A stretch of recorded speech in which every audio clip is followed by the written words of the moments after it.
नमस्कार दोस्तों, मैं हूँ सुनीता और आप देख रहे हैं सुनीता's इंग्लिश एडवेंचर। अब आप सोच रहे होंगे कि इंग्लिश वाले चैनल पे आज हिंदी कंटेंट कैसे? मैं इंग्लिश में समझा समझा के थक गई हूँ। स्पेशली उन लोगों को जो इंग्लिश बोलना स्टार्ट करना चाहते हैं या फिर ऑलरेडी बोल रहे हैं बट एक फियर के साथ कि अगर मैं जब इंग्लिश बोलूँगा तो मुझे करेक्ट कौन करेगा? अगर मैंने गलत इंग्लिश बोल दी तो लोग मुझ पे हँसेंगे, मेरा मज़ाक उड़ाएँगे। आप लोग परफेक्शन चेज़ करते हो, आपको हर चीज़ में परफेक्ट होना है from the very first day. In today's video I am going to bust this myth, इस भ्रम को हम तोड़ेंगे आज। And after this video I don't want you to carry this fear any more. ठीक है? तो आज आपका ये जो डर है मिस्टेक्स का, इसको हम जड़ से ख़त्म कर देंगे। ओके, सो आई होप जब मैं हिंदी में बोलूँगी तो हमारे बिगिनर्स दोस्तों को अच्छे से समझ आएगी बात और उनके माइंड में ये बात फिट हो जाएगी। तो सबसे बड़ी मिस्टेक तो आप ये करते हो कि आप ओवर थिंक करते हो और करते कुछ नहीं हो काम। You don't focus on actions, you just think think and think all the time कि मैं ये करूँगा तो क्या होगा, मैं वो करूँगा तो क्या होगा, लोग हंसेंगे एंड ऑल दैट।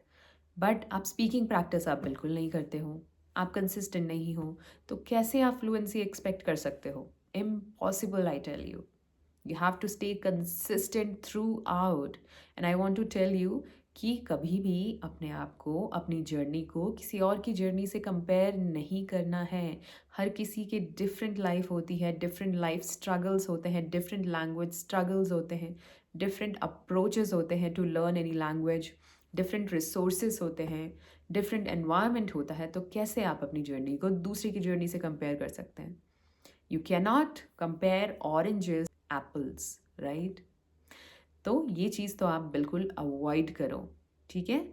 और आप फोकस करो ऑन इम्प्रूविंग 1% एवरी डे। खुद पे फोकस करो कि मैं डेली 1% इम्प्रूव करूँ, सीखूँ और उसको अप्लाई करूँ। कुछ नई चीज़ें सीखूँ और उसको प्रैक्टिस करूँ बोल के, ठीक है?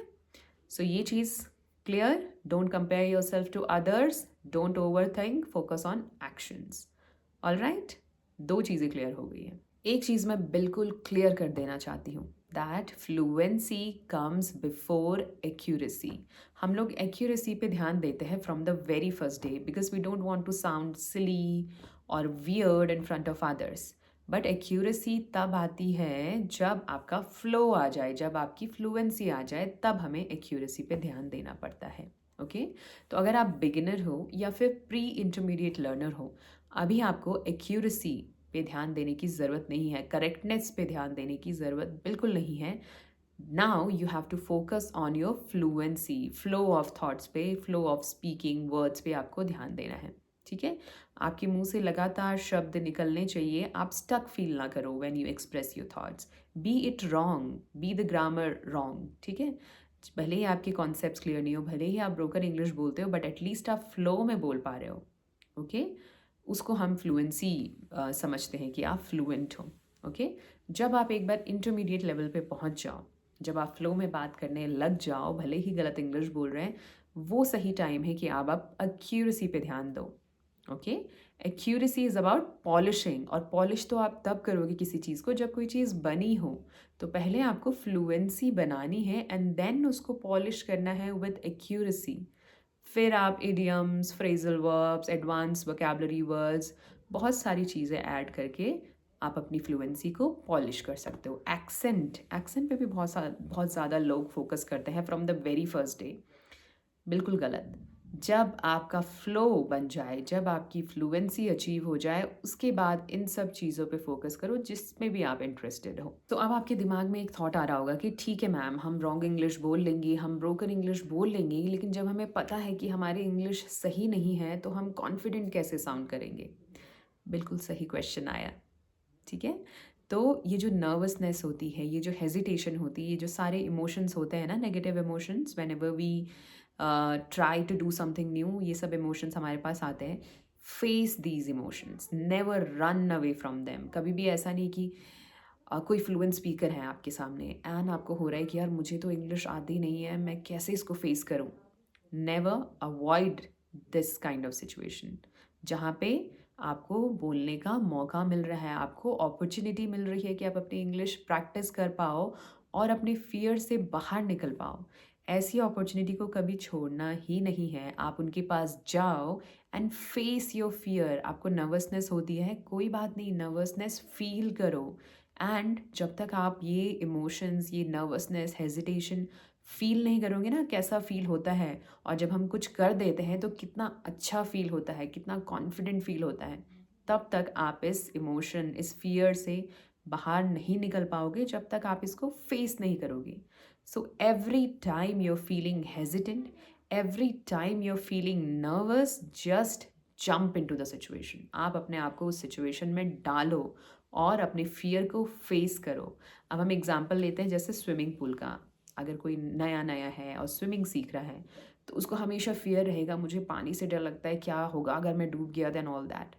होता है ना, फ़ियर होता है हमें कोई भी नई चीज़ सीखने से पहले। ड्राइविंग हो गया, जैसे मुझे ड्राइविंग का बहुत फ़ियर है, मैं ड्राइविंग को बहुत टाइम से अवॉइड कर रही हूँ। सब मुझे बोलते हैं ड्राइविंग सीखो, बट आई एम लाइक नहीं नहीं, क्या होगा अगर मैं गिर गई तो, एंड ऑल दैट। सो ये भी एक फ़ियर है। बट जब तक मैं उस फ़ियर को फेस नहीं करूँगी, जब तक मैं गाड़ी के अंदर बैठूँगी नहीं, स्टीयरिंग चलाऊँगी नहीं, एक्सपीरियंस करूँगी नहीं, तब तक मैं इस फ़ियर से कैसे बाहर निकलूँगी?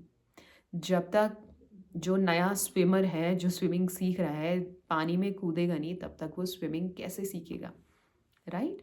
तो आपको भी इस इंग्लिश लर्निंग के मैदान में कूद जाना है। चाहे ब्रोकन इंग्लिश हो, स्ट्रगल स्ट्रगल करो, उस फ़ियर को फेस करो, एंड स्ट्रगल के साथ आप सीखोगे कि कैसे इस फ़ियर को बार-बार फेस करना है। आई टेल यू ऑनेस्टली, ऐसा नहीं कि आप एक बार कॉन्फिडेंट हो गए तो आप उसके बाद कभी नर्वस फ़ील ही नहीं करोगे, ऐसा नहीं होता है। मैं आज भी कभी-कभी नर्वस फ़ील करती हूँ, मैं आज भी कभी-कभी बहुत ही लॉस्ट फ़ील करती हूँ when it comes to English language, when it comes to teaching. But then I remind myself again and again. मैं पीछे जाती हूँ और सोचती हूँ कि मैंने पहले कैसे इस फ़ियर को कॉन्कर किया, राइट? कैसे इस फ़ियर को मैंने जीता। तो वो ऐसे ही जीता, उसको फेस करके, ठीक है? वो चीज़ मैं अपने आप को बार-बार रिमाइंड कराती हूँ। अब इस वीडियो को बनाने से पहले भी मैं बैठी थी और मैं सोच रही थी कैसे बनाऊँगी, क्या बनाऊँगी? हम सोचते बहुत हैं, right? But then I thought let's just do it. जब तक हम करेंगे नहीं, तो फिर हमारे पास आइडियाज़ कैसे आएँगे? कैसे वीडियो बनेगी जब तक हम अपना कैमरा नहीं उठाएँगे, बोलेंगे नहीं? सो कुछ नहीं हो पाएगा। So focus more on actions. मैं कॉन्फिडेंस की बात कर रही थी ना, कॉन्फिडेंस ऐसे ही आता है जब आप अपने फियर को फेस करते हो, तो कॉन्फिडेंस धीरे धीरे बिल्ड होता है। It's not an overnight thing, okay? और आपका कॉन्फिडेंस, आप देखोगे कि बहुत सारे लोग होते हैं जो गलत इंग्लिश बोलते हैं, ब्रोकन इंग्लिश बोलते हैं। अब जैसे अभी हमें आ गई है इंग्लिश, तो हमें पता चल जाता है कि हाँ, ये बंदा गलत बोल रहा है।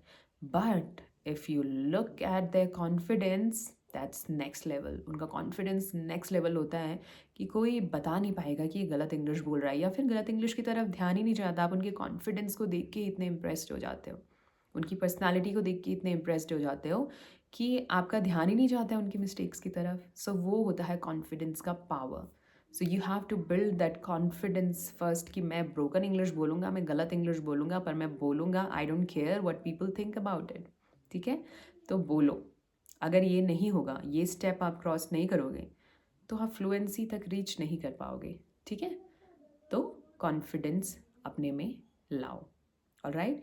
अब आप अगर अपनी मदर टंग और हिंदी के बारे में सोचोगे, चलो मैं आपको पीछे ले जाती हूँ, जब आप अपनी मदर टंग और हिंदी लैंग्वेज जब आप सीख रहे थे, ठीक है? अभी तो हम बोलते हैं कि मैम अगर मैंने मिस्टेक्स कर दी तो कौन करेक्ट करेगा? ये सब चीज़ें हमारे दिमाग में आती हैं।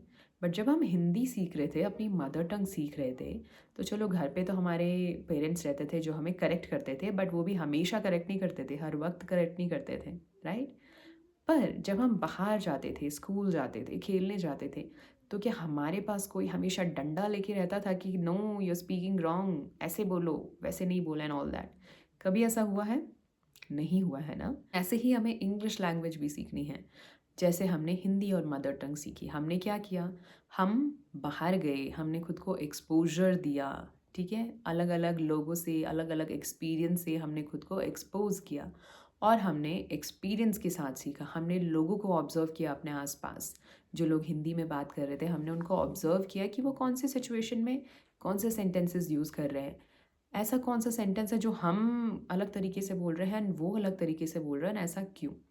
तो आप उनको कॉपी कर लेते हो और आप हमेशा ऐसे लोगों को कॉपी करते हो जो कॉन्फिडेंट होते हैं या जो खुद ही ऐसे बिल्कुल अंडर कॉन्फिडेंट सा है, आप उसको कॉपी करोगे? नहीं करोगे ना? सो ये अगेन कॉन्फिडेंस का एग्जांपल दे रही हूँ मैं आपको कि लोग हमेशा इन्फ्लुएंस होते हैं कॉन्फिडेंट लोगों से ही राइट? तो इसलिए कॉन्फिडेंट होना बहुत ज़रूरी है। तो हमने क्या किया, अपने सराउंडिंग से चीज़ें ऑब्जर्व की, लैंग्वेज को ऑब्जर्व किया कि लोग कैसे बोल रहे हैं और हमने उनको इमिटेट किया। हमने कॉन्टेक्स्ट समझा कि किस कॉन्टेक्स्ट में क्या बोला जा रहा है। अगर हमें भूख लग रही है तो हम बोल रहे हैं कि मुझे भूख लगी है, प्यास लग रही है तो कह रहे हैं कि मुझे प्यास लग रही है। तो कॉन्टेक्स्ट को समझो, ठीक है? एंड उनको रिपीट किया, इमिटेट किया वैसे ही जब हम भी उस सिचुएशन में आए। तो यही चीज़ हमें इंग्लिश में भी करनी है। We don't have that natural environment, हमारे आसपास नहीं है इंग्लिश बोलने वाले। We can create an artificial environment for ourselves. तो आपने क्या करना है, इंग्लिश की वीडियोस देखनी है, इंग्लिश की बुक्स पढ़नी है अपने अपने लेवल के हिसाब से, ठीक है? और वहाँ पे चीज़ों को ऑब्ज़र्व करना है कि कैसे सेंटेंस पैटर्न्स बनाए जा रहे हैं। वीडियोस देखते हैं तो बहुत आसान हो जाता है बिकॉज़ जब वो जो स्पीच है और जो विजुअल्स हैं आप उनको कनेक्ट कर पाते हो कि कोई बाहर जा रहा है, तो वो कह रहे हैं कि आई एम लीविंग, तो आप समझ जाते हो कि ठीक है बाहर जा रहा है तो बोल रहा है आई एम लीविंग। कोई बहुत ही किसी को भूख लगी है तो वो कह रहा है आई एम स्टार्विंग, तो आप समझ जाते हो कि हाँ इसको भूख लग रही है, then he is using that particular sentence I am starving. So ऐसे आप सीखते हो, लेकिन सिर्फ सुनने से नहीं होगा। आपने सुना, आपने समझा, बट आपने यूज़ नहीं किया, सो वो चला जाएगा, वो आपके माइंड में रिटेन नहीं होगा। So you have to make sure to use those new expressions. जो भी आप नया सीख रहे हो उसको यूज़ करना बहुत ज़रूरी है। Okay? If you don't use it you lose it. That's perfectly right. ये बहुत सही बात है कि अगर आप यूज़ नहीं करोगे तो आप उसको खो दोगे। सो यूज़ करना बहुत ज़रूरी है। जब भी आप वैसे सिचुएशंस में आओ या फिर खुद के लिए ऐसे सिचुएशंस क्रिएट करो जहाँ पे कि आप यूज़ कर पाओ जो भी आप नई चीज़ें सीख रहे हो। ठीक है? क्लियर है? तो इस चीज़ का अब आप डर बिल्कुल छोड़ दो कि मैं मिस्टेक्स करूँगा तो क्या होगा, मेरी मिस्टेक्स कौन करेक्ट करेगा। आपकी मिस्टेक्स आप खुद करेक्ट करोगे और कोई करेक्ट नहीं करेगा, क्योंकि आप अब से ऑब्ज़र्व करने वाले हैं, इमिटेट करने वाले हैं और यूज़ करने वाले हैं। ऑलराइट? और ये सब चीज़ें अकेले कर पाना थोड़ा सा डिफ़िकल्ट होता है। तो always prefer WhatsApp learning communities या फिर ऐसी और भी कम्युनिटीज़ होती हैं जहाँ पे लोग साथ में प्रैक्टिस करते हैं। आपको बहुत मोटिवेशन मिलता है, बहुत एनकरेजमेंट मिलती है, क्योंकि वो लोग भी सीख रहे हैं, आप भी सीख रहे हो। ठीक है? कोई भी किसी को जज नहीं करता है, जजमेंट फ्री एनवायरनमेंट होता है। ठीक है? वो भी आपको एनकरेज करते रहते हैं to keep going when you see others doing a lot of things regarding their English learning. So आप भी पम्प्ड अप होते हो कि चलो मैं भी करता हूँ। Recently, I introduced this new activity in my group where I asked them to record their own videos. तो पहले तो थोड़ा लोग हेजिटेट कर रहे थे बिकॉज ऑब्वियसली बहुत सारे लोगों को हेजिटेशन होती है खुद की वीडियोस पोस्ट करने में या रिकॉर्ड करने में। कैसी बॉडी लैंग्वेज लगेगी, मैं सही बोल पाऊँगा कि नहीं, ये सब चीज़ें होती हैं, ये बहुत नेचुरल है। बट जब एक ने पोस्ट किया तो फिर दूसरे ने पोस्ट किया, फिर तीसरे ने पोस्ट किया और फिर फ्लड आ गया राइट? तो इस तरीके से आपको एनकरेजमेंट मिलता है। ऑलराइट? तो इसीलिए कम्युनिटी में या फिर साथ में टीम में काम करना बहुत ज़रूरी है। आप एक दूसरे से सीखते हो, आप सुनते हो जब लोगों को, क्योंकि वो कैसे एक्सप्रेशंस यूज़ कर रहे हैं, आप वहीं से उन एक्सप्रेशंस को पिक करते हो और अपने भी रियल लाइफ में यूज़ करते हो। ऑलराइट? सो बस आज की वीडियो को हम यहीं पे विराम देते हैं और मैं आशा करती हूँ कि आगे से आप इस बारे में बिल्कुल नहीं सोचोगे कि मैं मिस्टेक्स करूँगा तो क्या होगा या फिर मेरी मिस्टेक्स कौन करेक्ट करेगा। आप खुद करेक्ट करोगे, लेकिन एक लेवल पे आने के बाद। कौन से लेवल पे? जब आप फ्लुएंसी अचीव कर लोगे, जब आप फ्लो में बात करने लगोगे, उसके बाद आपको एक्यूरेसी पे ध्यान देना है। राइट? हाँ, एक बात मैं बताना भूल गई कि बहुत से लोग होते हैं जो एक बार तो कॉन्फिडेंट हो जाते हैं जब वो नए वर्ड सीखते हैं, नई चीज़ें अप्लाई करते हैं, नए एक्सप्रेशन सीखते हैं, लेकिन कुछ टाइम बाद जब वो भूल जाते हैं तो वो फिर से अंडर कॉन्फिडेंट हो जाते हैं कि मैम हमने बहुत कुछ सीखा था बट हम अप्लाई नहीं कर पा रहे क्योंकि हमें याद ही नहीं रहता जब हम बोलते हैं। So let me tell you that's very natural. ये बहुत ही नेचुरल है, बहुत ही ह्यूमन है। हम बहुत सारी चीज़ें सीखते हैं, भूलते हैं, फिर सीखते हैं, फिर भूल जाते हैं, and that's completely fine. Accept this. इस फैक्ट को एक्सेप्ट करोगे तो आपके लिए अच्छा होगा। ठीक है, ये बहुत ही नेचुरल चीज़ है। बट अगर आपको फिर भी साउंड फ्लुएंट करना है तो क्या करें फिर हम? इसका सोल्यूशन क्या है? इसका सोल्यूशन है कि आपको लैंग्वेज के टच में रहना है। And this word is very powerful, I must tell you. Touch में रहना है आपको लैंग्वेज के। कैसे? जब आप कोई भी चीज़, कोई वीडियो देखते हो इंग्लिश में, कोई बुक पढ़ते हो इंग्लिश में, हो सकता है कि ऐसा वर्ड आपको मिल जाए, कोई ऐसा एक्सप्रेशन आपको मिल जाए जो आपने 7 महीने पहले पढ़ा था और आप भूल गए थे, बट वो जब आपको फिर से दिखता है तो आपकी एक्टिव मेमोरी में फीड हो जाता है, शिफ्ट हो जाता है, आपकी पैसिव मेमोरी से एक्टिव मेमोरी में शिफ्ट हो जाता है और आपको फिर से याद आ जाता है और आप फिर से उसको यूज़ कर सकते हो। ठीक है, तो इसीलिए लैंग्वेज के टच में रहना बहुत ज़रूरी है, पुराने एक्सप्रेशंस को याद करने के लिए, फिर से याद करने के लिए और न्यू एक्सप्रेशंस भी सीखने के लिए टच में रहना है। तो आई होप मैंने काफ़ी वो चीज़ें आपको बता दी हैं एंड आपके माइंड में अब ये चीज़ फिट हो गई होगी एंड आप अब फ्रीली प्रैक्टिस कर पाओगे। इसी आशा के साथ अब मैं अपनी वाणी को विराम देती हूँ और आपको मिलूँगी अगली वीडियो में। तब तक के लिए tata, bye bye and take care.